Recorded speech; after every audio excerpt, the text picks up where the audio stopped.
Darren Steen here from FatLossLifestyle.com. You guys have asked me several times how to gain size on your arms, how to make your arms grow. Well, this is my video to inform you on my best arm exercise and a few techniques that have helped me gain an inch on my arms in the last couple years. That's my 25th year in to natural bodybuilding, so I've learned a lot here recently that have really helped my arms to grow, and I want to help you make your arms grow as well. So the first tip that I have is how often do you train your arms? I get that question a lot.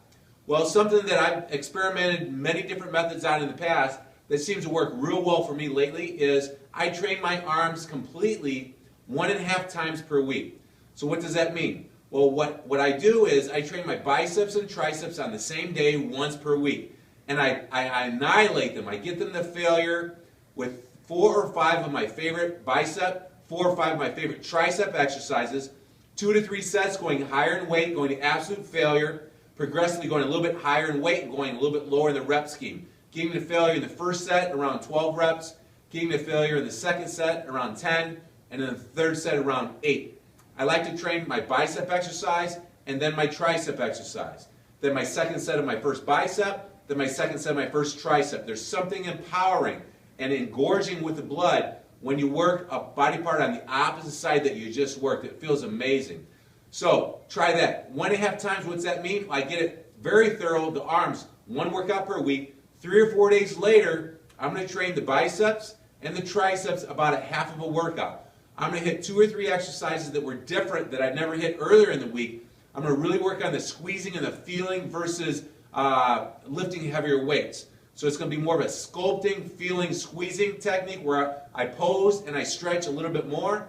And it's half of a workout. You don't have to go to the gym. Just a couple light dumbbells. I might do it at home before I go to work, or I might do it at home when I'm doing family time. That's what I call a half of a workout. It's 3 or 4 exercises that were different than you did earlier in the week. Number 2 tip that I want to give you is put a tape measure on your arms. Get a goal. Measure your arms at the end of a workout. See how big they are. Implement some new techniques, maybe some tips from me, and in 6 weeks try to add 1 inch to your arm. You got to have a precise goal if you want to hit that goal. Another thing with the tape measure at the end of the workout is it's good feedback. You should, if your nutrition and supplementation is average to on track or really good, you should be able to get 1 inch pump in your arm after the workout as opposed to when they were cold before. So I measure my arms after every workout. If it's less than 1 inch pump and the workout didn't feel great, then I know that week or the couple days I didn't do real well on my carb intake or my nutrition strategy. Conversely, if it's over 1 inch pump or 1 inch and 3 or 4/16 or up to 1.5 inches and the pump felt great and the workout felt amazing, then I know what I'm doing with my nutrition and supplementation strategy is working.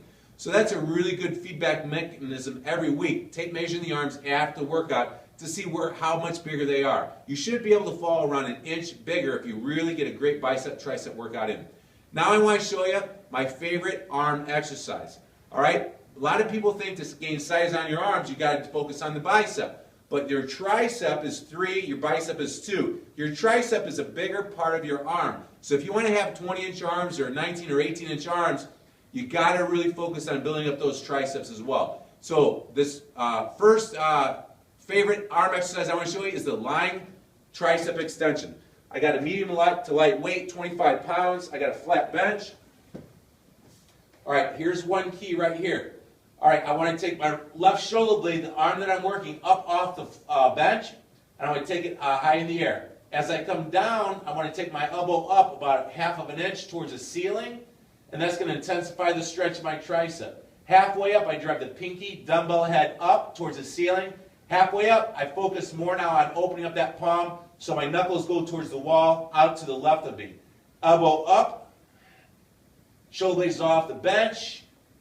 Halfway up, I open up that palm and really focus on the squeeze on that long tricep head over here. Elbow up, shoulder blade off. Initially, I'm going to feel it right here in this head. Now I open up that palm towards the wall to the left of me. Elbow up, open up that palm, 2, 1. Raise that elbow up, blow,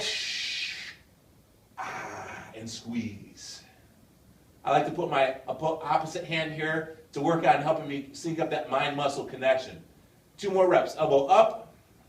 Open up the knuckles towards the wall to the left of me. 2 and 1. You can give yourself a self spot here. Elbow up to intensify the stretch. My fingertips are over here on the wrist to help me get a couple more forced repetitions at the end. Elbow up. Ooh, shh, go.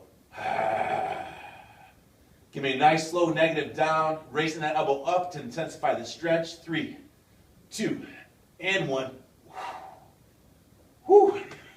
So that's a couple unique techniques on the lying dumbbell tricep extension that's going to enable you to work on syncing up that mind-muscle connection. One key is getting those last 2 or 3 reps that you never thought you'd get. Really focus the mind and the muscles. Squeezing water out of a sponge back here, maybe a mindset that you might have. And I really want you to give yourself a little bit of a physical help with that opposite hand to get the 2 or 3 reps with a little bit of a physical aid that you normally wouldn't be able to get. All right, here's a couple other techniques that a lot of people miss out on.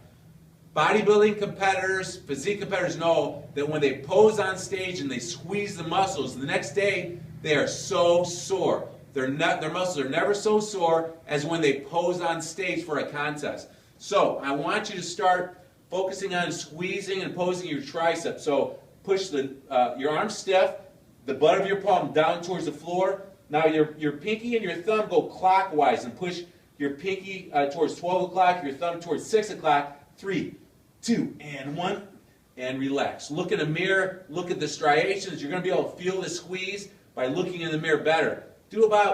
Play with it 6 to 8 repetitions of that, squeezing it for about 4 to 5 seconds at a time. Butt of the palm down, rotate the hand clockwise. It's going to help you intensify this long head and isolate that long head and squeeze it. 4, 3, 2, and 1. By looking in the mirror, you're really going to be able to get the mind and the muscle squeezed. It's going to be muscle confusion. You're going to give that tricep a really unique feeling that it hasn't had before. If you've never posed for a photo shoot or a contest, you got to give it a try. It's a fantastic way to give that tricep head a muscle confusion, to get it sore the next day. Another thing is after your intense sets, you want to make sure you stretch out that tricep, because when you're going to failure, you're shortening that tricep.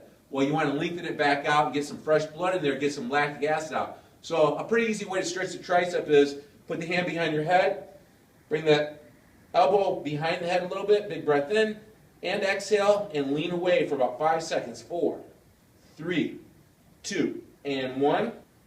To recap the stretching of the triceps, relax your breath in each stretch for about 5 seconds. Take your time and relax. The biggest mistake I see is people getting in a hurry, trying to lengthen out tight muscles, and they're forcing it. You have to relax into it. Do 2 to 3 stretches after every set in the last half of the workout. When your body's nice and warm, you got a lot of blood in the muscle. That's when you're getting the most out of the stretching to help the muscle recovery. So there you go. I hope you enjoyed my best tips on how I've gained size on my arms. I believe that it'll work for you. If you want more tips and techniques that I've learned in my 25-year natural bodybuilding career and from some of the best fitness models in the world, and that I actually utilize with my one-on-one clients here in my Body Transformation Center in Chicago, please make sure that you re-sign up or sign up for FatLossLifestyle.com, because I'm relaunching my site and everything's brand new. I'm super excited about it. Even if you've been on the list for years, re-sign up and you're going to see the new stuff and see what we got coming out in the near future. Until then, go make the rest of your life the best of your life.